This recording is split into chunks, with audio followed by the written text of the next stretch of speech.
All right, this is talk number 40, and let's begin with prayer. Lord, we want to ask again that you would help us as we finish our study of the matter of stealing in the Pentateuch. Help us to understand something about your heart about stealing, about how we should handle stealing, about what stealing means. We ask it in Jesus' name. Amen. Now, I hope you have the notes. I've tried to proofread the notes, and I've actually found a professional proofreader to help me, and I read them early this morning, and I found that either he made mistakes or I made mistakes. I think it's actually me that made the mistake, but there's still a few mistakes in this, which is irritating, but at least you have them, and we'll read around the mistakes. We're looking at Leviticus 19, so if you'd like to see it in your Bibles, which I think is always the best thing to do, so if you want to turn with me to Leviticus 19. Last week we looked at Leviticus chapter 6, which is a long section on stealing, and the reason why we're in Leviticus and not in Exodus, where we really are based, we're really working in the Book of the Covenant, which of course is Exodus chapters 21 through 23. And next week we will go back to Exodus and work with a passage about maintaining justice with God, and then give a structural assessment, a literary assessment of the structure of the rest of the Book of the Covenant to set us up to move on to deal with the three major remaining things: aliens, immigrants. We're going to deal with immigrants. What does the Bible say about immigration, about immigrants? And then we're going to look at courts. And then the Book of the Covenant ends up with Sabbath and festivals. And we will try to get all those squeezed in, and I hope even have time left to take a look at the tabernacle. But we've been here, we went across to Leviticus 6, where stealing is repeated, and it picks up lying. And we're going to see today in Leviticus 19 that stealing is repeated here, and it also has, within identical language, lying, and that some of this language about lying actually goes all the way back to the third commandment. So the third commandment about not using the name of God in vain and the eighth commandment about stealing are being brought together in a number of these texts in fairly creative ways. So besides Leviticus 6, 1 through 7, we need briefly to consider one more text, that's Leviticus 19, and 3 in Deuteronomy, which we'll just pick up very quickly and move on. I'm going to omit some of the notes today because you have the notes, so that we can get done and have a bit of time for discussion. All right. Let me just read you the passage here in Leviticus 19 that I've laid out. And this is what's called pattern recursion. We've had that before. It's really worth noting. You have something like A, B, C, B1, A1, where A and A1 are similar and B and B1 are similar, and C usually is some sort of turning point or tipping point or crux. It's a very familiar way of arranging thought patterns in Hebrew thought, and it may be in other contexts as well, but certainly in Hebrew thought. And let me read the passage to you with the pattern recursion laid out here. You shall not steal. You shall not deal falsely, you shall not lie to one another, and you shall not swear falsely by my name, profaning the name of the Lord. I am the Lord. You shall not defraud your neighbor, you shall not steal, and you shall not keep for yourself the wages of a laborer until morning. So, both A and A1, if you look at that diagram, speak of stealing, employing the two main verbs for this activity. Ganab is the term used in the 8th commandment, and gazal forms a verbal link to Leviticus 6, which used that verb also. Ganab is followed by 3 adverbial modifiers, all speaking of stealing brought about or covered up by some form of deceit. So it's stealing and then lying about it, being deceptive about it. And then the key word or combination is you shall not swear falsely. That combination of terms is found 3 times in the Pentateuch, and they really are the crux of the matter here in some ways. In modern terms, the text is speaking of telling the truth or truth-telling in economic matters. So what this text is really about is telling the truth in economic matters. The law mandates that in economic matters, Israelites speak truth to each other. This seems like such a clear principle that I am sorely tempted to leave the story of justice in the traditional Israel and go to preaching in reference to the modern world. And I've tried very hard not to do that, but I'm going to give you a little paragraph here to show you what would happen if I were to do that, all right? Which I'm not going to do, but I will read you the paragraph anyhow.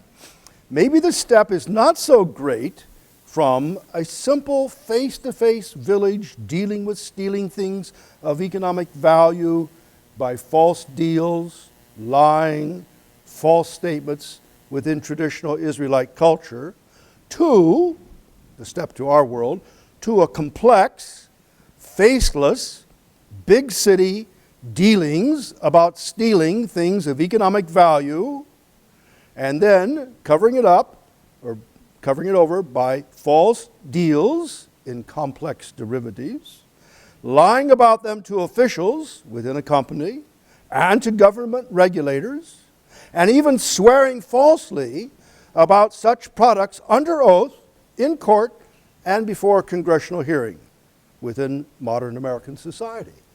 You don't have to tweak it too much to get there, do you?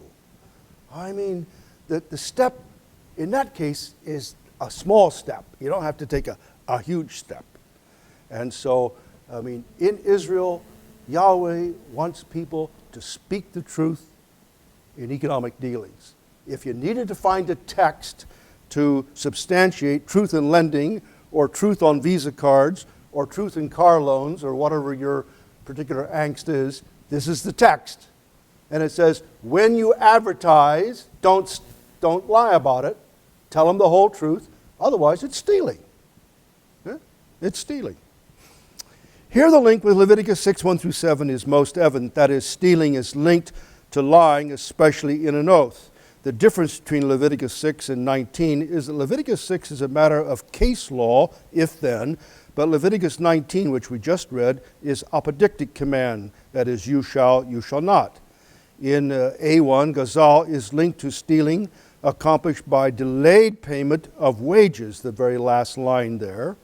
The social context is one in which the day laborers were to be paid their wages at the end of each day. They would then take those wages and buy food for the evening and perhaps have a little left over for breakfast.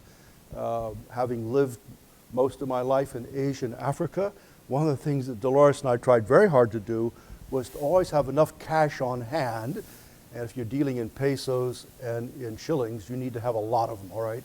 I used to go to the bank and get 70,000 of them for 1 week, okay? Can you imagine? 70,000 of anything? And always have a stash of cash on hand, because come payday, I always wanted to pay my workers on time, because I knew that as soon as I paid them, they would go out the front gate, get on the matatu, and go to the palenque, to the market, and buy something for supper that night. And if I didn't pay them, they wouldn't eat that night. We're several steps from that. We have freezers and refrigerators and pantries.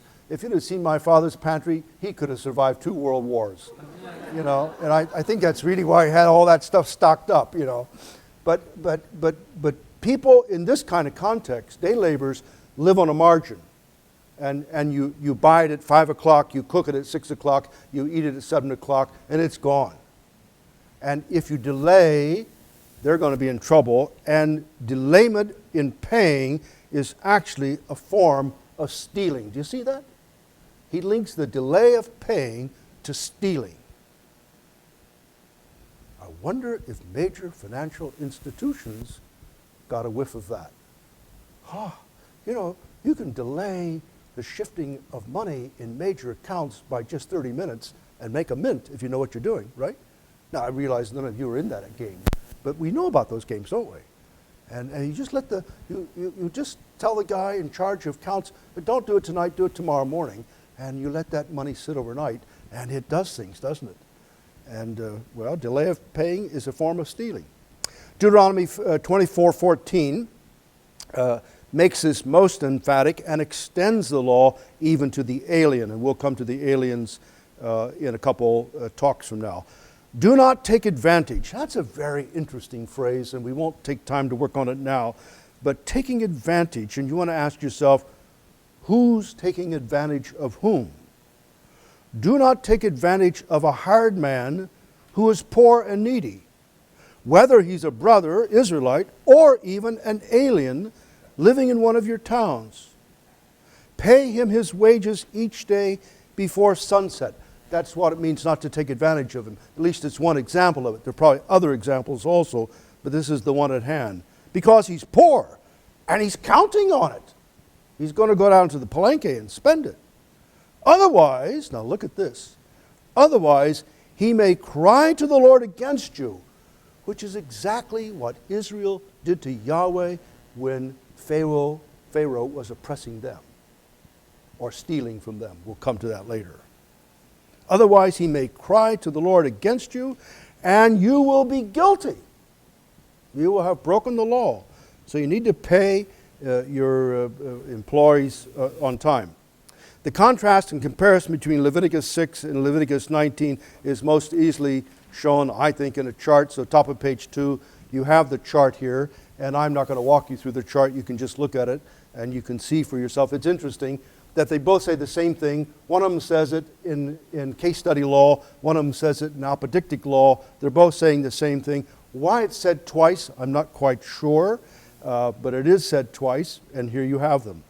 Now, let's move on. We've looked at this passage, and we've looked at one passage from Deuteronomy. Very quickly, going to pick up a couple of other passages from Deuteronomy.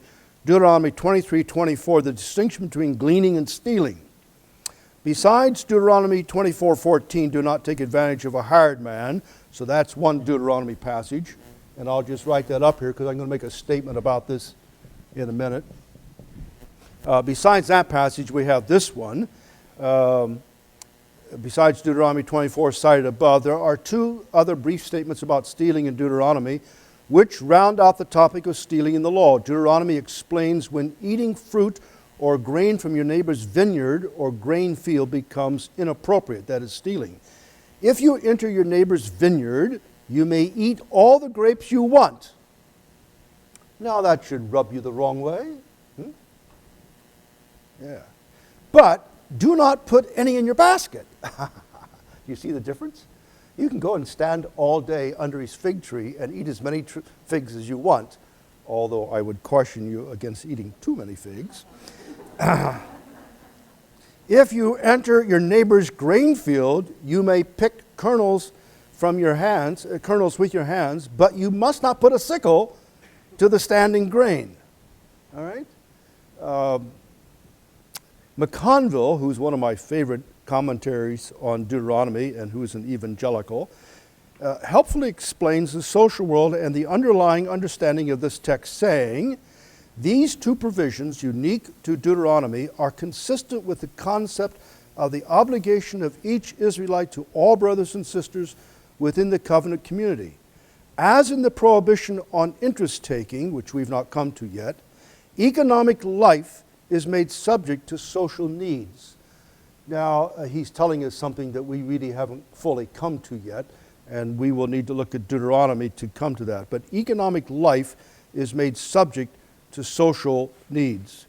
The freedom to eat the neighbor's produce is a strong depiction of the teaching that the fruitfulness of the land is Yahweh's gift to the whole people. Now, it's just a little window. We'll come back and think about Deuteronomy sometime later.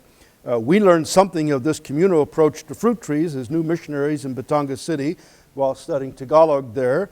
Often, when the fruit on the tree in our yard was in season, neighbors would come and help themselves. And we had a guava tree, and we had a mango tree, and we had we had a papaya tree, really nice fruit, it all just grows. And people would come, and they would simply take it. And I remember saying to my language teacher, what is this?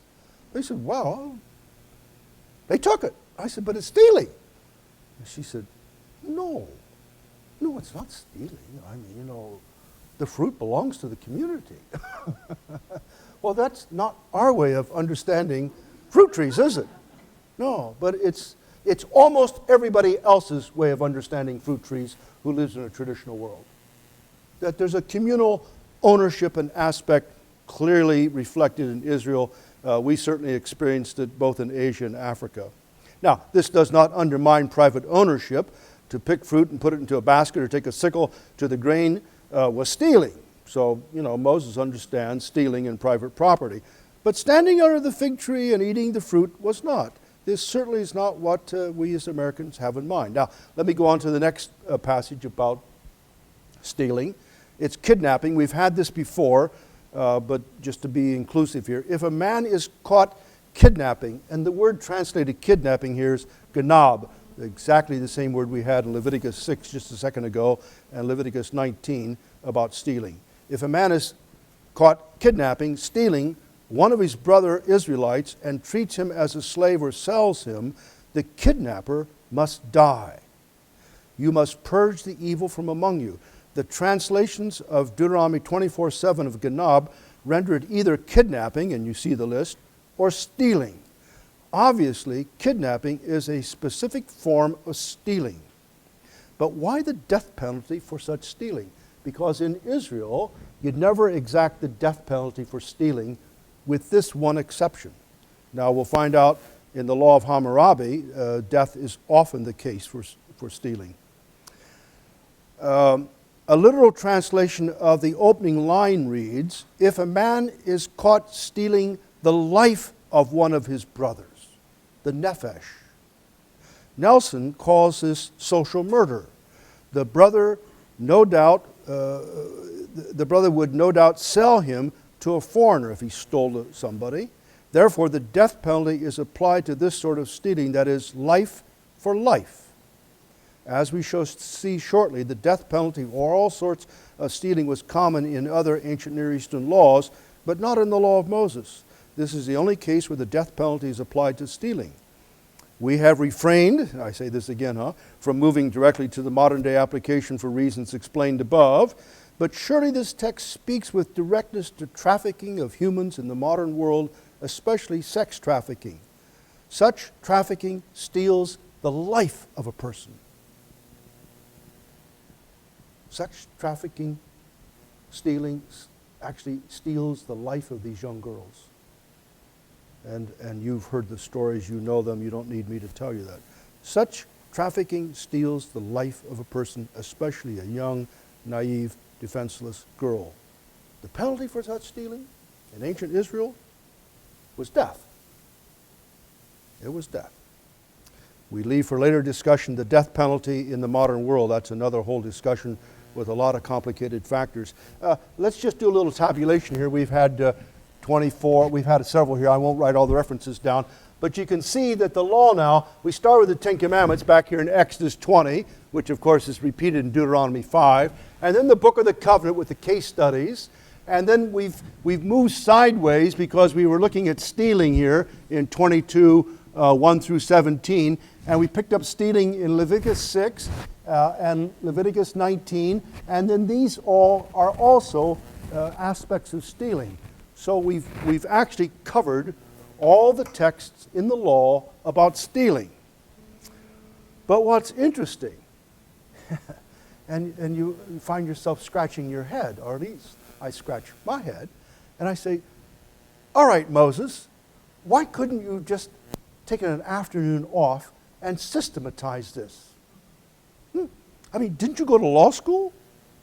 Huh? And don't you know how to organize and number them with bullet points underneath?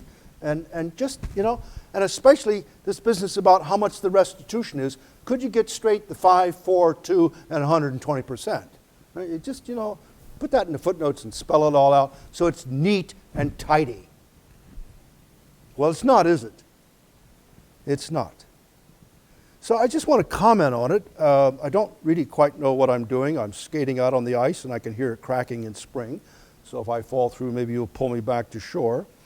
This is not the place to discuss the genre or nature of law. The Ten Commandments and the Book of the Covenant are blocks of material. The laws in Leviticus and Numbers are less clearly blocks, and some, as we shall see in Numbers, are given because people came to Moses with a legal problem, such as female inheritance. We've talked about that. And Moses gave them a decision which became law along the way and was added. I don't have those up here, but that is true. Deuteronomy is given as blocks, as speeches. Also, along the same lines, we observe that Israelites were constantly engaged in what the NIV calls disputes. Look at the footnote. There's two Hebrew words that get translated disputes. All the way through there's disputes. And because of the disputes, Moses is stopping and doing one of two things, either organizing a judicial system or organizing and giving new laws. And all the way through, the Israelites had disputes. I think that's well worth keeping in mind. I think it might help us on another occasion. No doubt these disputes, which when they came, many, not only triggered the setting up and revising of a judicial system in Exodus 18, and we'll read again about Deuteronomy 1, about which we know very little, that is the judicial system, but also the giving of additional laws. Why the law should be given in part in an ad hoc, that is to the thing, and ad hominem, to the man, and woman too, manner is not explained, but just described. This non-systematic way of teaching, that is laws given for particular cases and given somewhat piecemeal, is also found in the teachings of Jesus, which are in part given as blocks, Sermon on the Mount, but are also given in response to questions. Who will be the greatest? And if Peter had never asked that question, we wouldn't have Matthew 18. You understand what I'm saying? Right? If these guys hadn't asked these questions, we wouldn't get these things. Paul's letters clearly are occasional, and in some cases, most notably the Corinthian correspondence, deal with a string of disputes. If Paul hadn't heard from Chloe and a letter that had come with a list of disputes, we wouldn't have Corinthians. Yeah. And Pastor Tom wouldn't have something to preach on next quarter. So we're glad that we had the disputes. We're going to have them. Now, I've got a little diagram up here. Let's just think about this for a second. Moses gave systematic pieces, Ten Commandments, the Book of the Covenant, and Deuteronomy speeches really are quite systematic. But we've already seen that he gives these occasional pieces. The bit in Leviticus is somewhat occasional. The ones in Numbers are very occasional. The ones in Deuteronomy have the feel of being occasional, and I've already said they're speeches, but there are bits in there that seem like that's sort of strange. Jesus gives a Sermon on the Mount, which is a fairly structured ethical discourse, new law if you like it. But then you get Matthew 18, who is the greatest? And he gives a speech about that. And they say, look at these stones, this temple. And he gives a speech about that, doesn't he? So there's a lot of occasionality to the teaching of Jesus. And when you get to Paul, Romans 12 through 16 is a fairly systematic ethical piece. But 1 Corinthians is quite occasional. And so you get it given in both ways. And if you ask me why, I don't know. I really don't know. But we have it in both ways, don't we? And somehow or another, we need to learn to live with it in both ways. Now, let me make a comment that's not in the text, but early this morning when I was thinking this through, I thought, I'll just put this in for free. It's interesting to me that when you follow the word disputes in the Pentateuch, and there's lots of them, that Moses was dealing with brothers who got into disputes, usually about property. It could be other things too, but usually about property. And the answer to that was to bring them to the local court of elders, of which one of the elders, or maybe more than one, would be a judge, and we haven't talked about what that means yet, but be able to adjudicate. And at the local level, those two brothers would face each other with accusations and laws of evidence, and we haven't talked about laws of evidence yet, but there are laws of evidence in the text that we will come to. And within the community of the people of God, the disputes would be solved in a legal and formal way that would be final. Now, I think that's just a very helpful piece to hold on to when you begin to move to modernity, and Christian brothers still dispute with each other about property, don't they? Yeah. So I will leave that at that. I can hear the wheels going around. Page 4, just 5 very quick statements. I'm going to speed up a little about stealing in the ancient Near East and Israelite laws. Let me read the bottom paragraph first. How do the laws about stealing in the Book of the Covenant, Leviticus, Deuteronomy compare with the laws about stealing from other older ancient Near Eastern law codes? There are plenty of good studies on the relation of the Book of the Covenant to the law of Hammurabi and to other ancient Near Eastern law collections. But the step from comparison of specific laws with each other to the comparison of systems where one takes into consideration not only the literary structure but the social world and the values that underlie them is far more difficult. Now let me just diagram that, and then we're going to come back to it in a couple minutes and see if we can explore it. So what I'm suggesting is that when one goes to comparing the law, where there's specific laws such as stealing, you certainly find a whole list of laws in the laws of Hammurabi about stealing. Laws 8 through 55 are the first run on that. And you can go like that, and there are many books that go like that. But what I want to ask is, what if you understand these as embedded within social systems? How does that embedment in social system help us understand how they work or don't work and how they compare with each other? Now, I'll come back to that in a couple of minutes, so just hold on to that if you will, and we'll return to that. Now, at the bottom of the note here, I say we should put a big sign over this section called Road Under Construction, Travel at Your Own Risk, all right?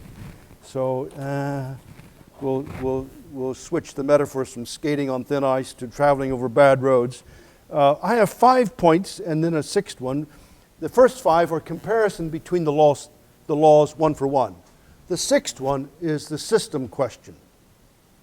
And I'm going to move through this pretty quickly for sake of time. Some of this you've heard before.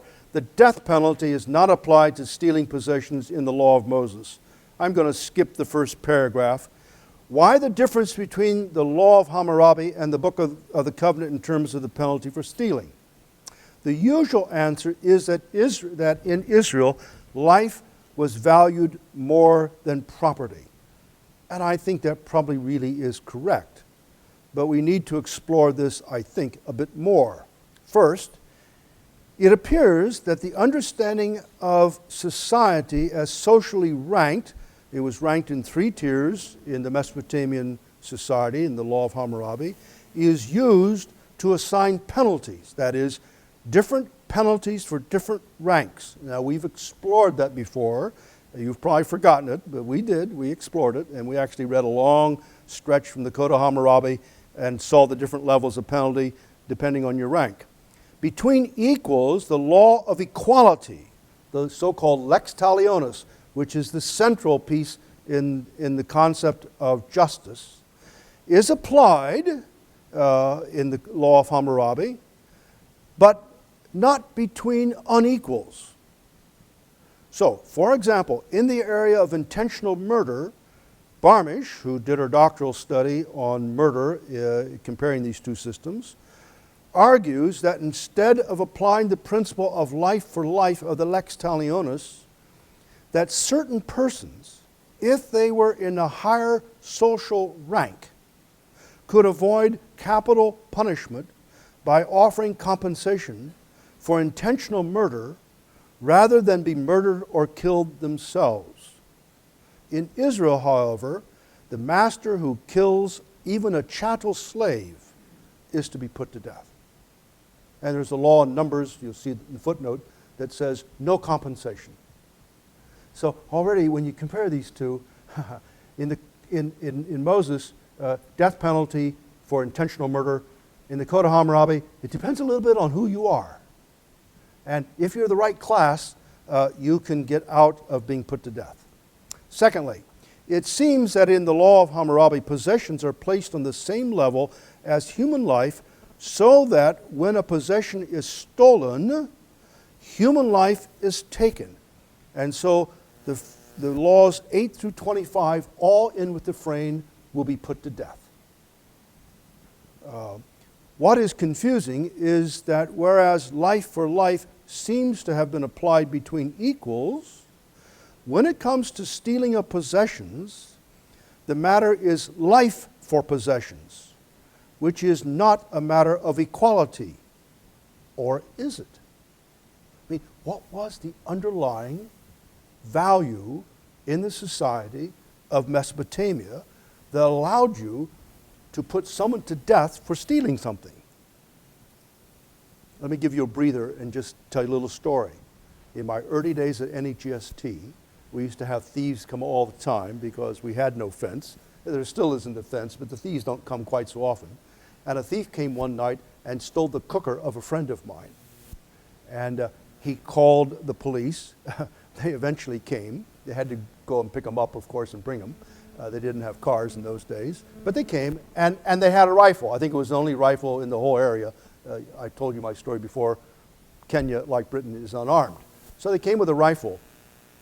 The thief, somehow or another, had hidden the cooker that he had stolen. A little cooker that was worth maybe $20, had hidden the cooker in the bush. And the poor thief came back to retrieve it. And when he came back, the police were there, and they shot him dead.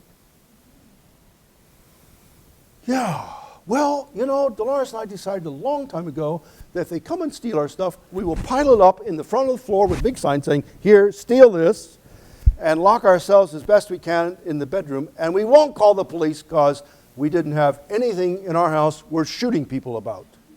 I mean, you see how the story relates, don't you?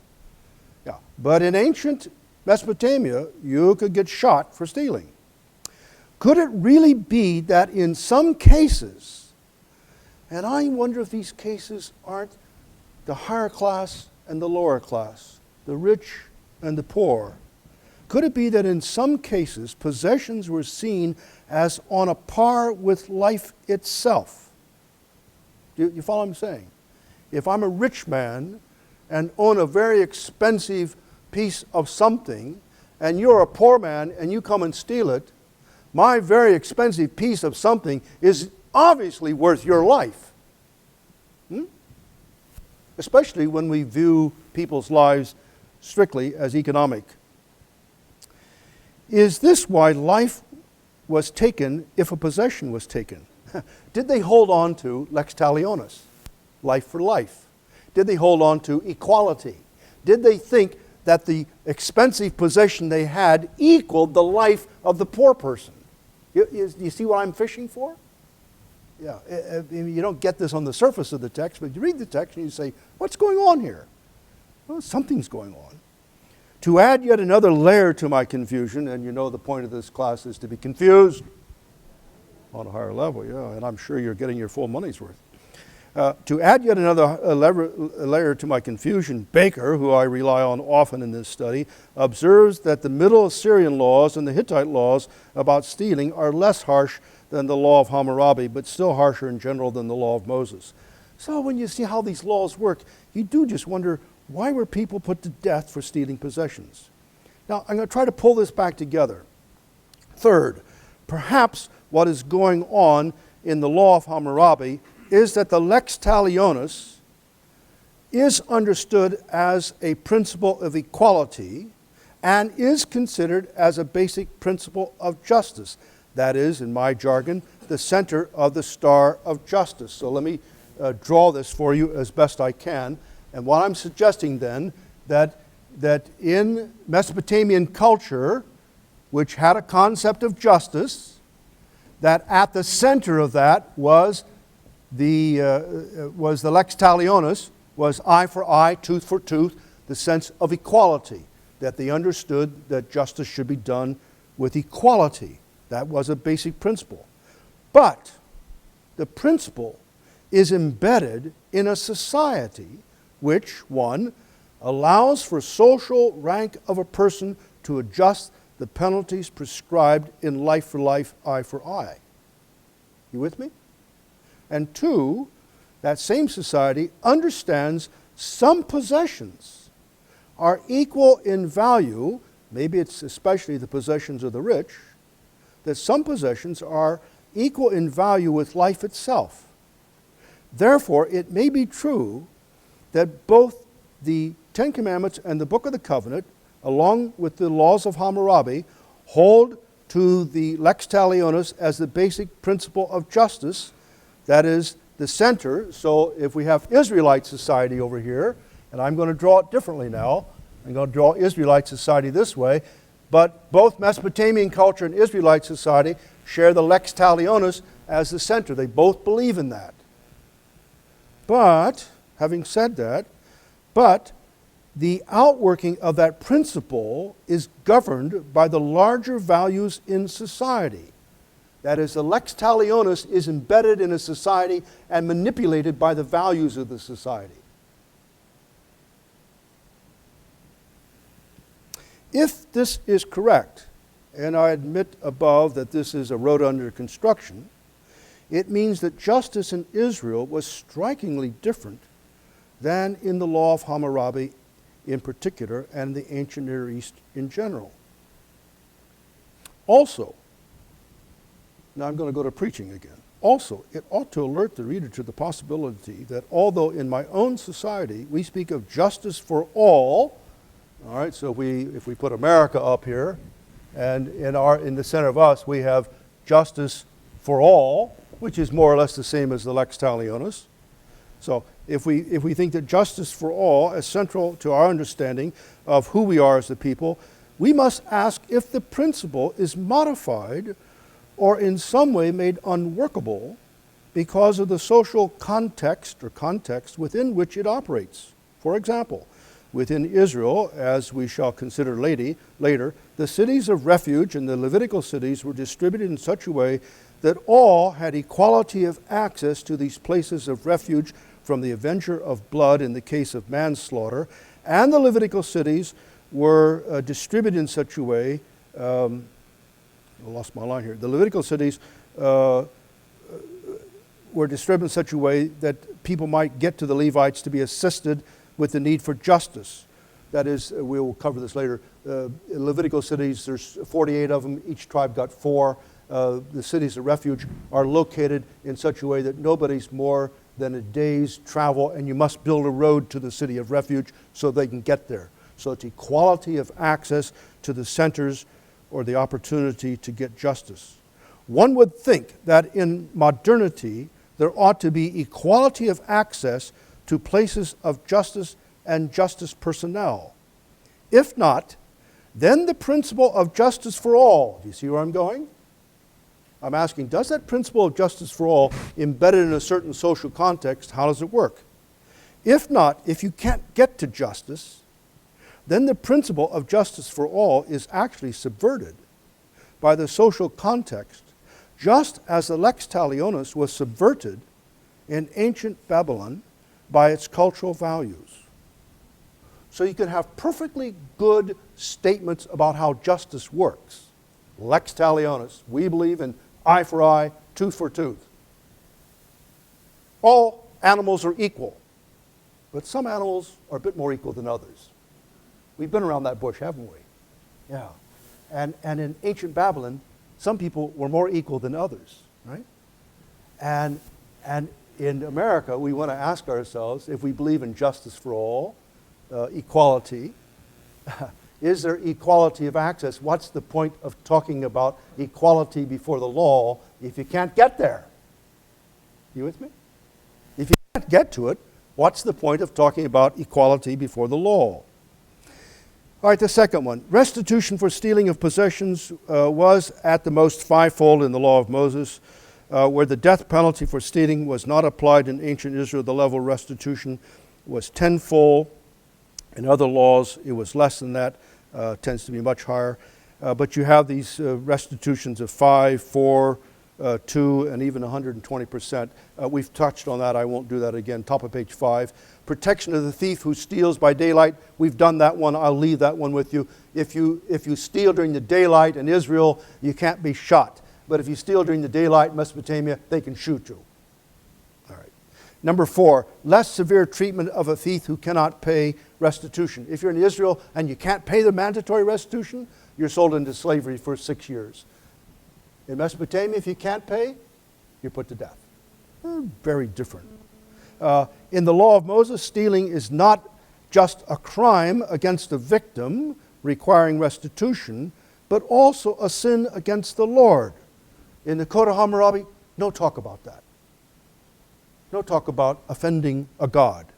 No talk about propitiating a god through an atoning sacrifice. No talk about forgiveness. We talked about those in Leviticus 6. No Leviticus 6 at all in the Code of Hammurabi. Just not there. So at that point, they're quite different. So at a number of individualistic points, you do have some contrasts. But I think what's even more important is to understand how the systems differ. All right, now I want to come back to this and try it with a little different spin on it. Number 6, focus and perspective of the law of Moses and the law of the ancient Near East. And I just need to tell you up front, although I am not an ancient Near Eastern scholar, I have worked hard on this recently, and I've chased the literature. I don't know of anybody who talks about this.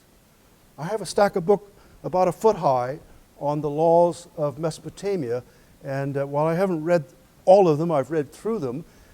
They go one for one, but they don't ask the system questions, all right? We're not very good at system questions. And I want to ask the system question. Not sure I'm right about this, but I think it's at least worth thinking about. This is a preliminary comment about the focus of the law and its perspective. By this heading, I wish to ask, to whom was the law spoken? For whom was it given?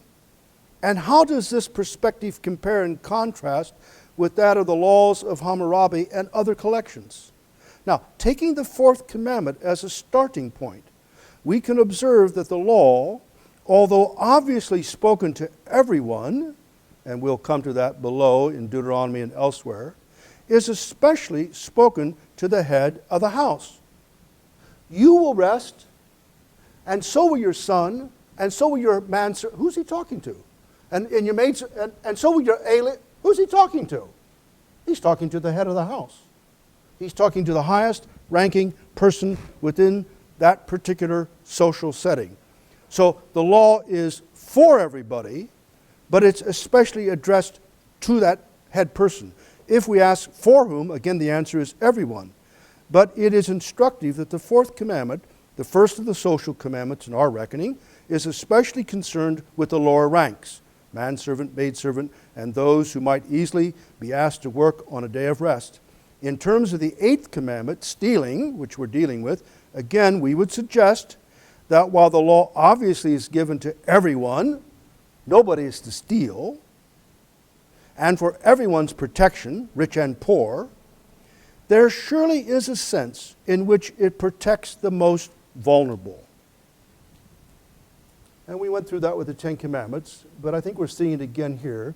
And when we finish the Book of the Covenant, I will try to make an argument that the Book of the Covenant is written about three groups: about slaves, about victims, and about aliens.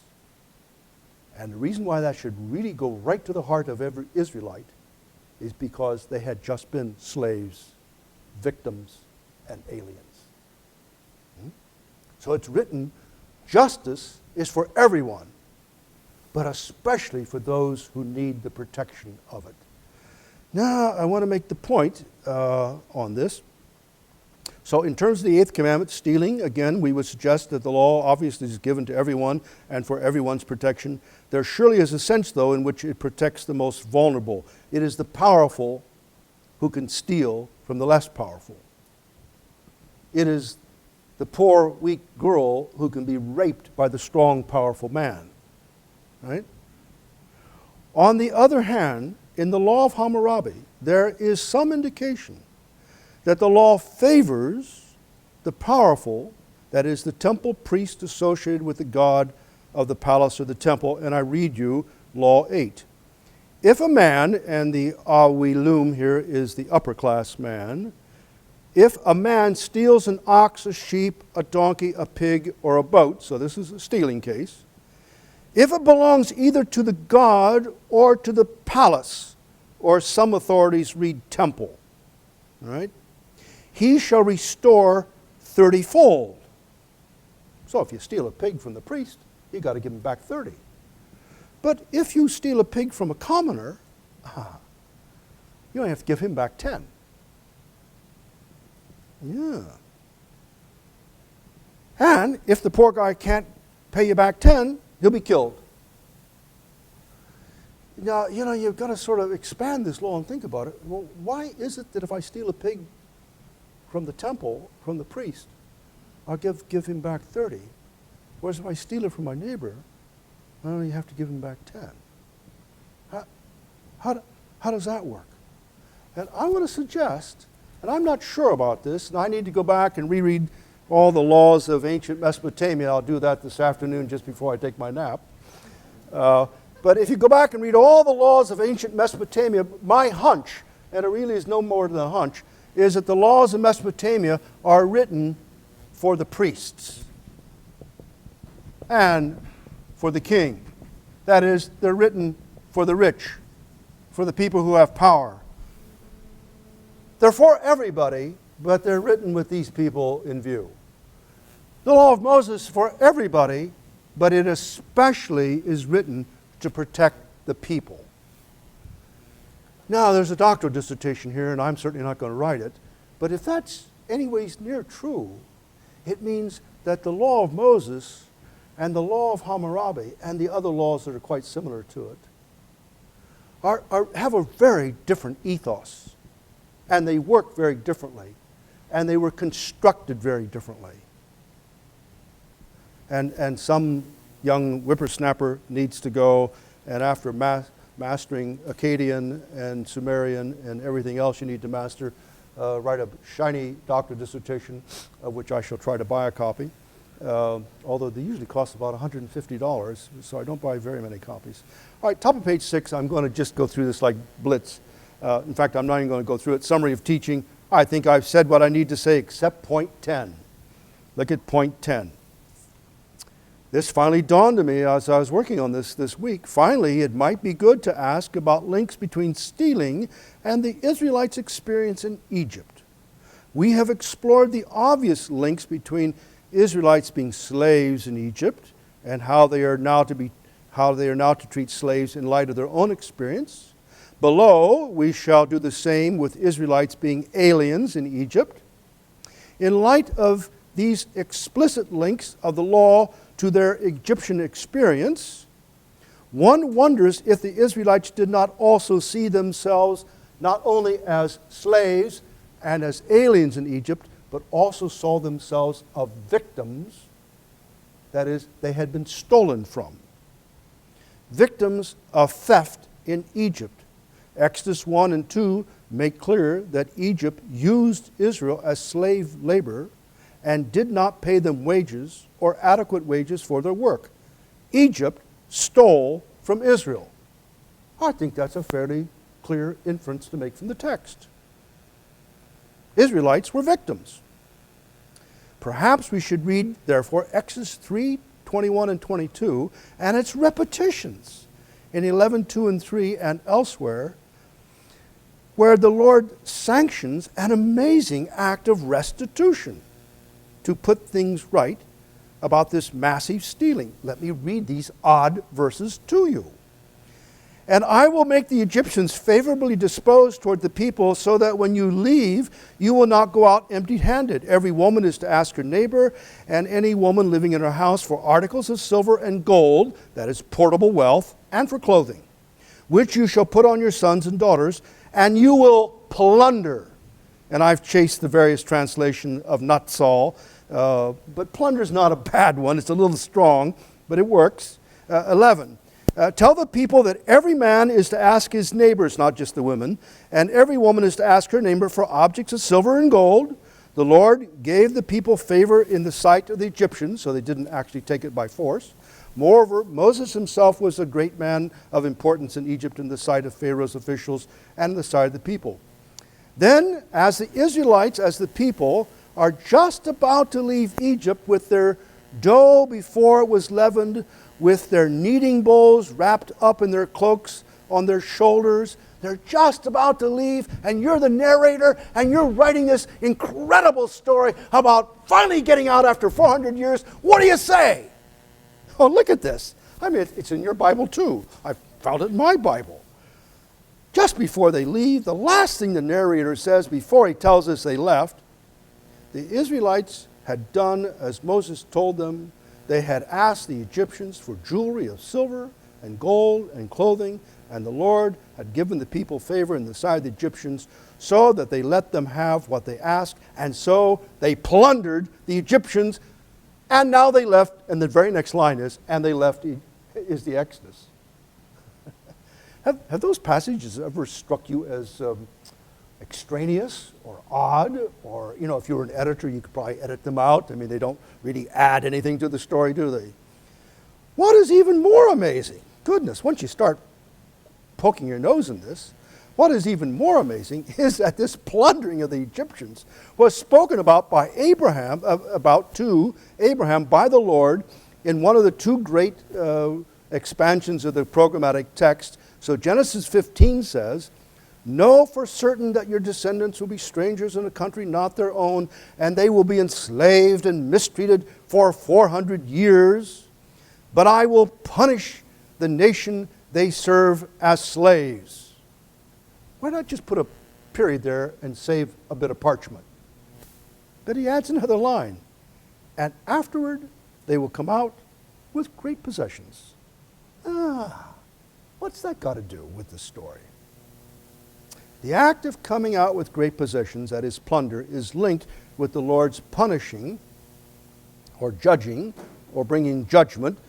Din is one of the standard justice vocabularies here. We haven't looked at that very much. The Lord's mighty act of justice in the Exodus event brought Israel out of Egypt, where they had been slaves, aliens, and victims of theft. The coming out with great possessions probably should be understood as a divine act of putting things right, restitution.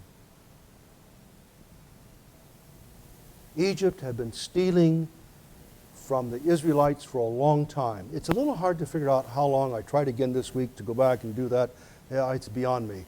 But for a substantial period of time, they had been stealing from them. Maybe it's a couple hundred years. We don't know just when new pharaohs came in. When the Hyksos went out, who were Semites and probably favorable to Joseph, probably when the Egyptian pharaohs came back in, that's where they lost. But just exact chronology is hard to explain. So we know that there was a shift of power between the Hyksos dynasty, which were Semites, and the next dynasty, which took back over Egypt, which were authentic Egyptians. But we don't know how long this stealing went on. It's a footnote, but not an unimportant one. What use did Israel make of this plunder taken from the Egyptians? And for sake of time, I'll just tell you. Sometimes they got manna and sometimes they got water off the rock. But on two occasions, when they were going through a place, they bought water and bread with silver. They needed that money. Now, alas, that very same silver and gold, they turned into calves. Oh, right? But in the next chapter, they donated to the tabernacle. And if you've been following along the required reading list, and my wife and I are catching up, we saw a lot of gold last night as we whizzed along through Exodus 36 through 40, huh? Just a lot of gold there. So many buckets of it here and buckets of it there. Where did they get all that gold from? Well, it wasn't from the bonuses or from an IRS return. It was from plundering. But plundering is really reading it from one perspective. Another perspective would be restitution. Now, let me read you the dinger sentence. If understanding these texts as matters of justice, of restitution for stolen labor, labor stolen over many years, is correct, it certainly opens up a vista of restorative justice that for obvious reasons some individuals, groups, and nations would wish to ignore and to resist. If I belong to a group of people who for the last 300 years has been stealing from another group of people, well, I won't finish that sentence. Right? I mean, can you smell the fuse burning on Mosaic justice?